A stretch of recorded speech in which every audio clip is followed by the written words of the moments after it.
اللہ الرحمن الرحیم۔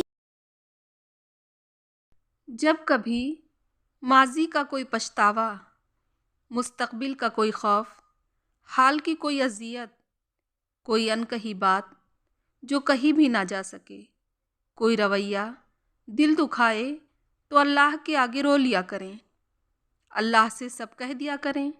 وہاں راز راز رہتے ہیں، دکھ چن لیے جاتے ہیں، وہاں دل سکون پاتے ہیں۔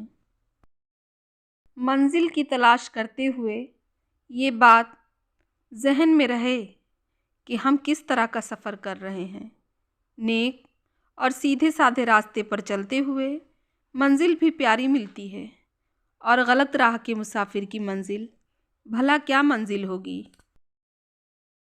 انسان کی المناک فطرتوں میں سے ایک فطرت یہ ہے کہ اسے مکمل مل جانے والی چیز سے اکتاہٹ ہونے لگتی ہے۔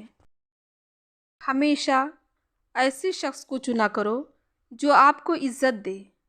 عزت محبت سے کہیں زیادہ خاص ہوتی ہے۔ جو شخص نکتہ چینی کے موڈ میں رہتا ہے اور دوسروں کے نقص نکالتا رہتا ہے، وہ اپنے آپ میں تبدیلی کی صلاحیت سے محروم ہو جاتا ہے۔ معافیاں کبھی بھی تکلیف کا خسارہ ادا نہیں کر سکتیں۔ اختلاف ضرور کیجیے، یہ آپ کا حق ہے، مگر نفرت سے پرہیز کریں، کیونکہ انسان اشرف المخلوقات ہے۔ اپنے اختلاف کو بات کی حد تک رکھیے، ذات کی حد تک نہ لے جائیں۔ ہماری بات میں وزن تب تک پیدا نہیں ہوگا جب تک ہم اللہ پاک کے آگے سرخرو نہیں ہوں گے، جب تک ہم دوسروں کی رائے کا احترام کرنا نہیں سیکھیں گے۔ اس بات کو ذہن میں رکھا جائے، ہمارا کہا لکھا ہر حرف ہمارے اعمال نامے کا ایک حصہ ہے۔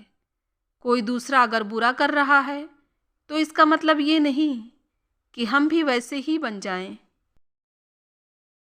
لوگوں کے دلوں میں اپنا مقام اس طرح بنا لو کہ مر جاؤ تو تمہارے لیے دعا کریں، اور زندہ رہو تو ملنے کی آرزو کریں۔ دنیا کی ساری چیزیں ٹھوکر لگنے سے ٹوٹ جاتی ہیں، مگر صرف انسان وہ چیز ہے جو ٹھوکر لگنے کے بعد بنتا ہے۔ اگر بہت سارے منافق مل کر تمہاری جڑیں کاٹ بھی دیں، لیکن کوئی ایک، صرف ایک دوست بھی مخلص آپ کو سہارا دیے ہوئے ہو تو یقین مانیں آپ گر نہیں سکتے۔ اپنائیت کے ڈسے ہوئے لوگ اجنبیت میں پناہ ڈھونڈتے ہیں۔ مشکل دستک دے تو خوفزدہ نہ ہوں، آگے بڑھ کر دروازہ کھول دیں، کیونکہ کامیابی ہمیشہ مشکل کا بھیس بدل کر آتی ہے۔ زندگی نے کبھی یہ شرط نہیں رکھی کہ میں فلاں شخص کے بغیر اچھی نہیں گزروں گی، زندگی گزر ہی جاتی ہے۔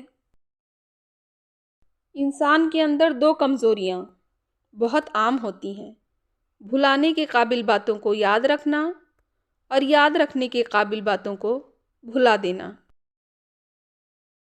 جو محسوس ہی نہ کر سکیں تو ان پر الفاظ بھی کیوں ضائع کیے جائیں۔